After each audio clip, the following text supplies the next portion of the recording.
Assalamualaikum warahmatullahi wabarakatuh. Di sini saya akan mempresentasikan tentang konsep ketuhanan. Perkembangan pola pikir manusia dalam lintas sejarah terjadi melalui tahapan mistis, metafisis, dan rasionalitas. Perpindahan masa keterbelakangan sampai dengan masa ilmu pengetahuan. Agama telah menjadi jembatan paling signifikan bagi sejarah umat manusia. Salah satu prinsip pokok agama adalah memperkenalkan figur Tuhan sebagai pemilik kekuatan makrokosmos. Kepercayaan terhadap Tuhan inilah yang kemudian menuntun sebuah perilaku dari manusia dan membentuk sistem nilai. Konsep ketuhanan dalam pandangan Islam tidak menafiskan potensi rasionalitas manusia. Sebaiknya mendorong penerimaan secara metodologis dan logis. Hal ini yang akan diuraikan pada bab kedua ini. Capaian pembelajaran mata kuliah ini, mahasiswa mampu memahami, menjelaskan, meyakini, dan mengamalkan nilai dan ajaran agama Islam dengan benar. Capaian pembelajaran mata kuliah ini, setelah mempelajari bab 2 ini, diharapkan mahasiswa mampu menjelaskan konsep ketuhanan dalam Islam. Filsafat ketuhanan dalam Islam. Filsafat ketuhanan dalam Islam menempati disiplin ilmu tersendiri yang disebut ilmu kalam. Kalam secara bahasa berarti perkataan, sedangkan secara istilah adalah ilmu tentang kepercayaan keagamaan dengan bukti-bukti yang yakin, atau ilmu yang membahas soal-soal keyakinan. Syirik adalah dosa besar. Perbedaan ini Allah dengan selain Allah terjadi secara holistik, meliputi A. Berbeda dalam zatnya, berbeda secara unsur maupun materi. B. Berbeda dalam sifatnya, berbeda dalam segala aspeknya. C. Berbeda dalam wujudnya, berbeda bentuk-bentuknya. Perbedaan ini antara lain menunjukkan kesucian dan kebesaran Tuhan yang tidak layak disamakan dengan apapun yang ada di alam ini, meskipun dengan istilah yang sama, akan tetapi prinsipnya berbeda. Misalnya, Allah memiliki sifat maha mendengar. Cara dan substansi mendengar Allah tidak boleh disamakan dengan cara manusia dan hewan mendengar. Yang pertama, filsafat ketuhanan. Beberapa istilah berkaitan dengan filsafat ketuhanan dalam Islam, yaitu 1. Kalam, membahas tentang ketuhanan menurut logika disertai dalil-dalil akliyah dari permasalahan sifat kalam bagi Allah seperti persoalan. Ilmu kalam disebut juga ilmu teologi karena teologi membicarakan zat Tuhan dari segala aspek, apakah Al-Quran itu qadim atau hadis. Kajian ilmu kalam sedikit menggunakan dalil nakli atau teks. Sebaliknya, banyak menggunakan metode argumentasi yang menyerupai mantik. 2. Usluhuddin. Secara bahasa artinya dasar atau asal muasal agama. Ilmu usluhuddin terfokus pada akidah terhadap Allah Subhanahu wa taala, membahas pokok-pokok dalil agama. 3. Tauhid. Disebut ilmu tauhid karena membahas keesaan Allah Subhanahu wa taala baik menyangkut zat, sifat, dan perbuatannya. 4. Fikih al-akbar. Istilah fikih terbagi menjadi dua, yaitu fikih akbar dan fikih ashar. Fikih akbar atau fikih besar membahas pokok-pokok keyakinan terhadap Tuhan, sedangkan fikih ashar adalah fikih dalam pengertian pada umumnya, yaitu membahas hukum-hukum agama berkaitan dengan masalah muamalah. Dengan demikian, filsafat ketuhanan menurut Islam berangkat dari epistemologi. 1. Alam dan manusia seisinya diciptakan oleh Tuhan. Tuhan hanyalah Allah. Allah adalah pencipta segala sesuatu atau khalik. Semua yang selain Allah adalah ciptaan Allah atau makhluk.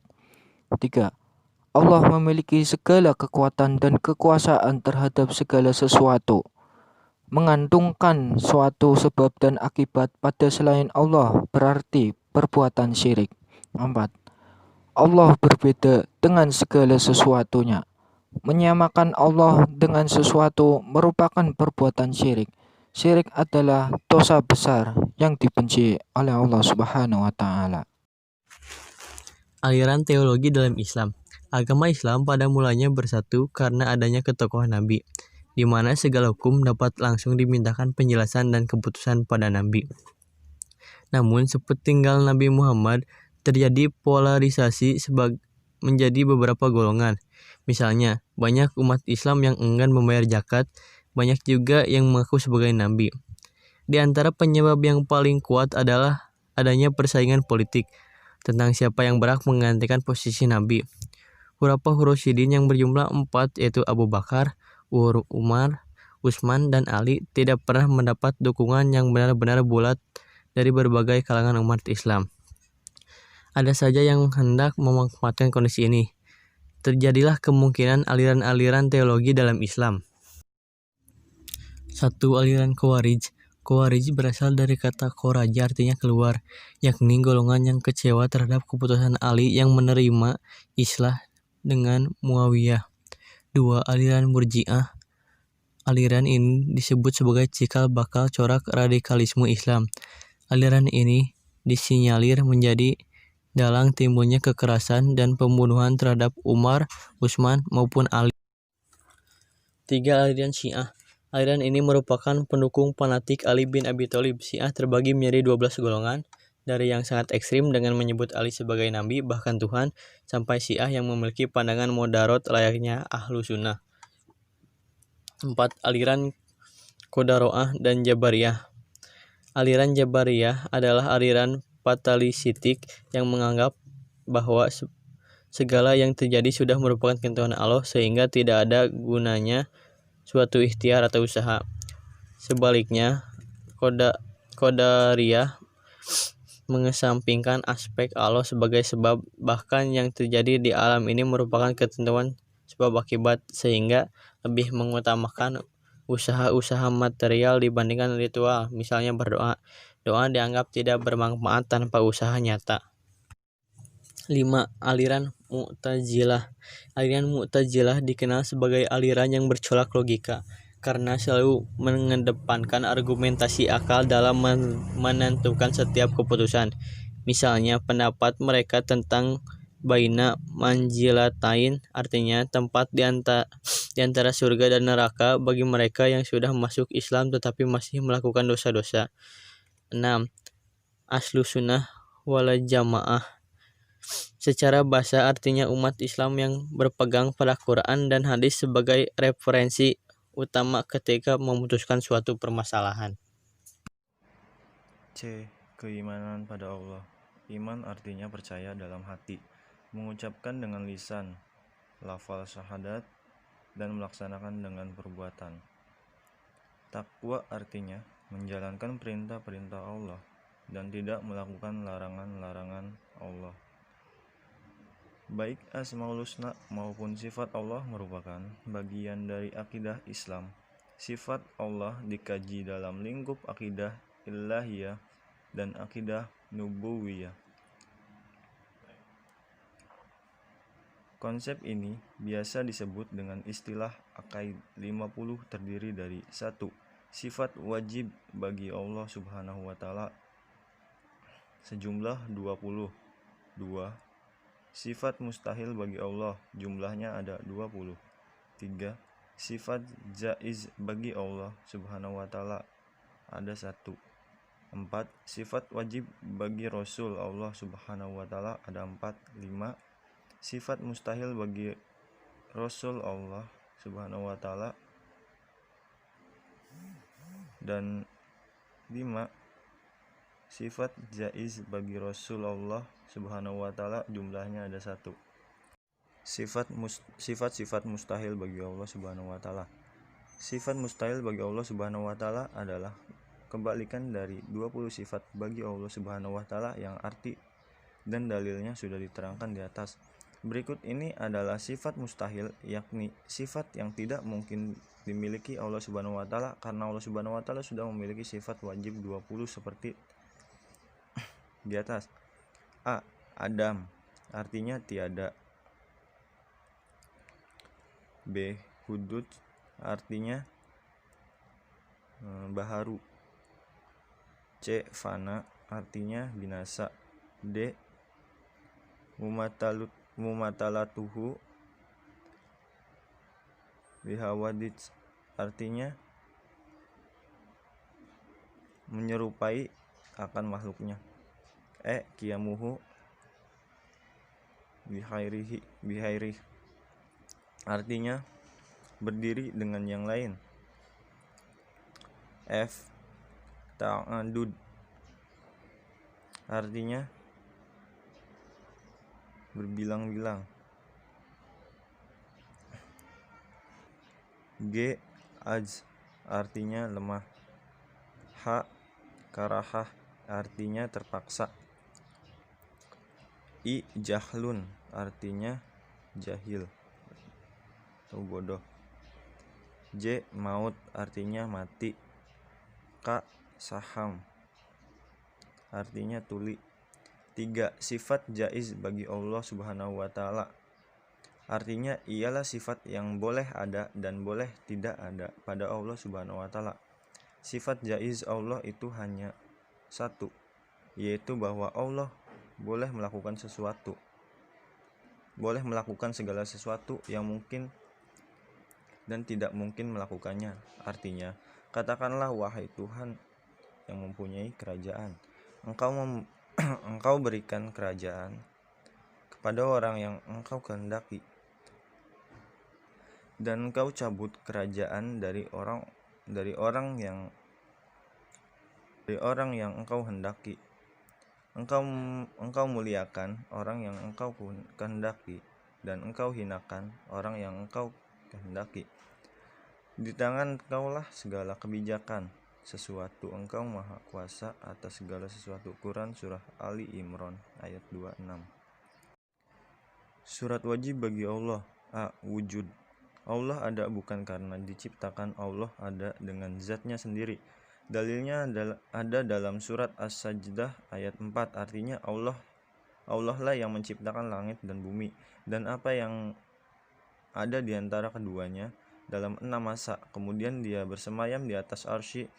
Tidak ada bagi kamu selain daripadanya seorang penolong pun, dan tidak pula seorang pemberi syafaat. Maka apakah kamu tidak memperhatikan? Quran Surah As-Sajdah ayat 4. B. Qidam.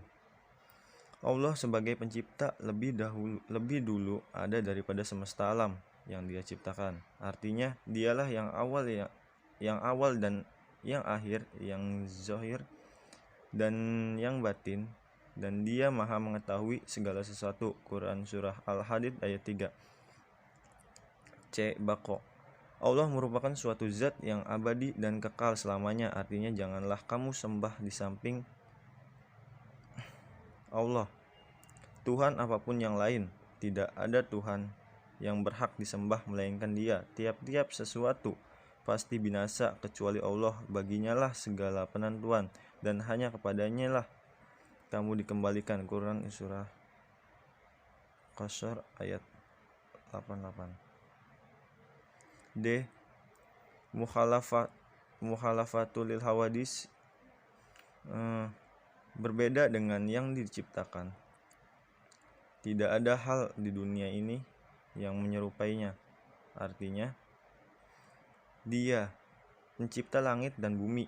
Dia menjadikan bagi kamu dari jenis kamu sendiri pasang-pasangan, dan dari jenis binatang ternak pasangan pula. Dijadikannya kamu berkembang biak dengan jalan itu. Tidak ada sesuatu pun yang serupa dengan Dia, dan Dialah yang maha mendengar dan melihat. Quran Surah Asy-Syura ayat 11.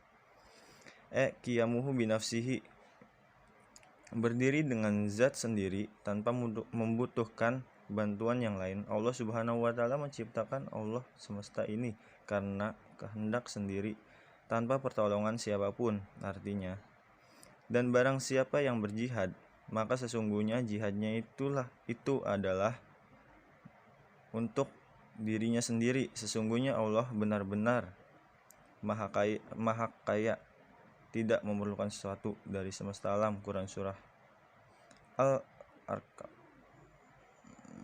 ayat 6. F.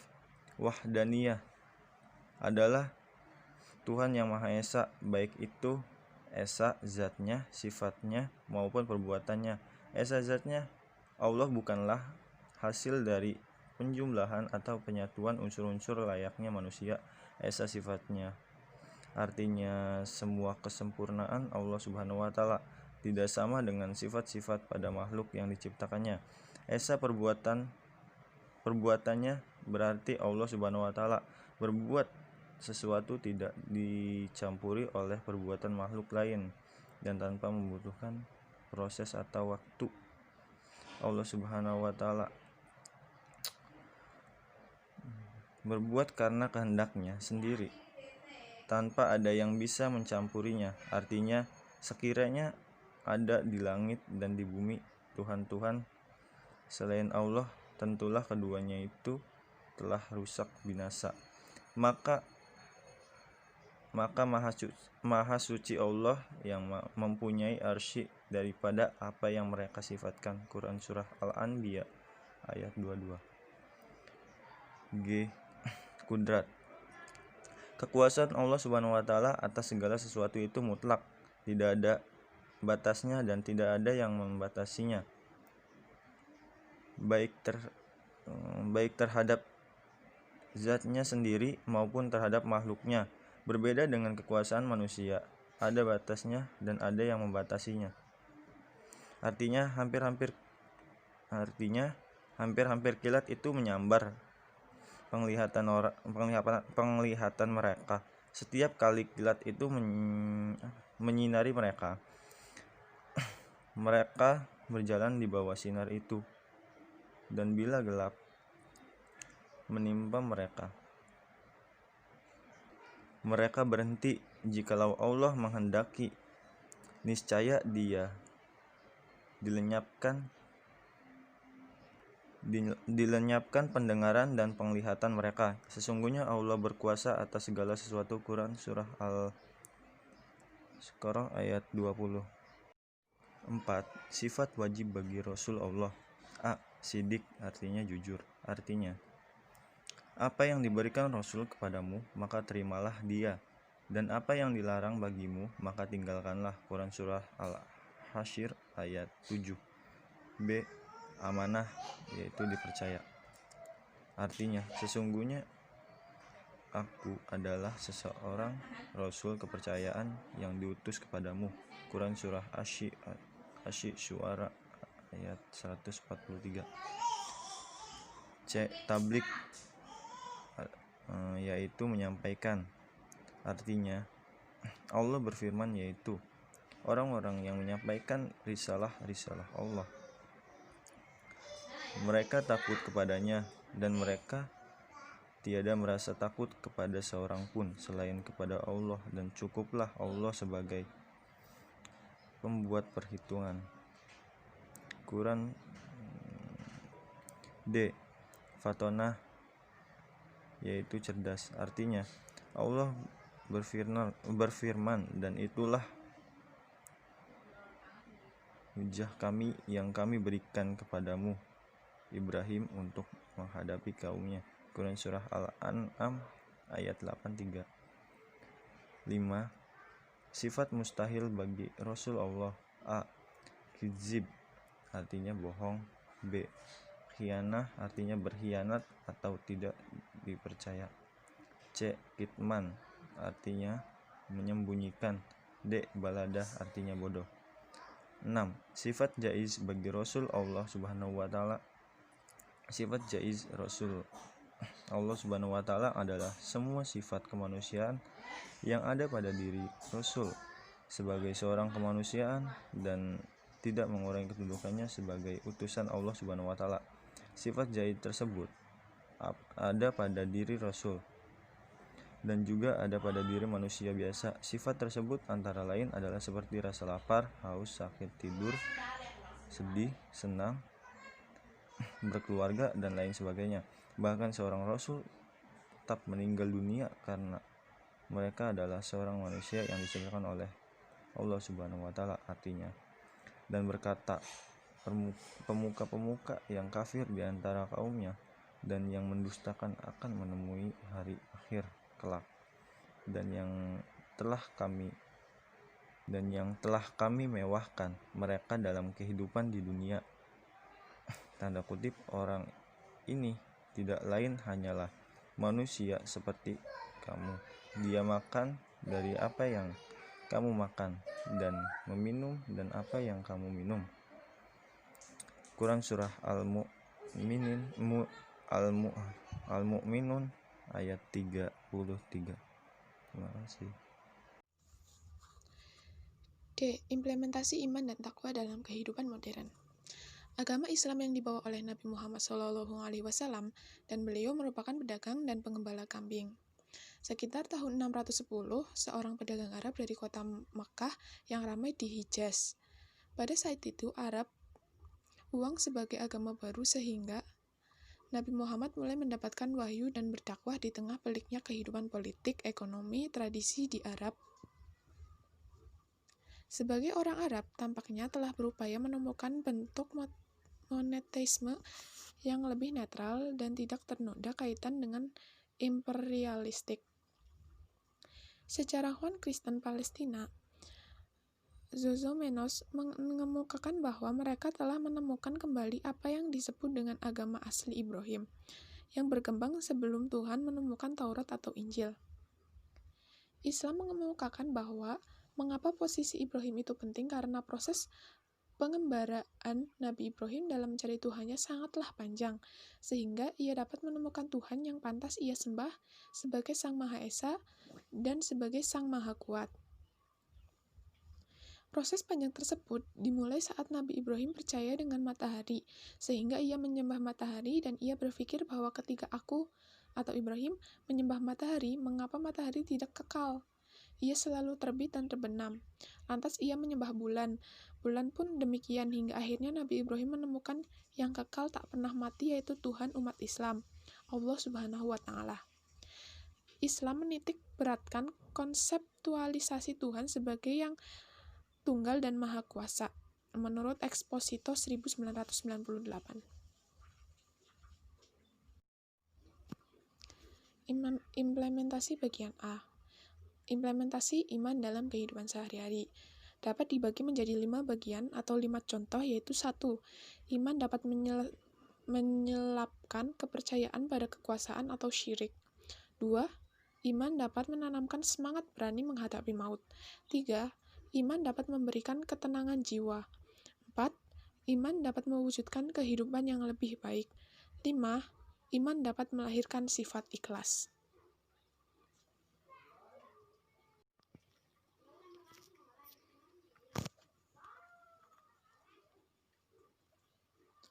Implementasi takwa dalam kehidupan sehari-hari dapat dicontohkan menjadi 4 contoh, yaitu yang pertama, senantiasa bersyukur kepada Allah Subhanahu wa taala atas segala nikmatnya.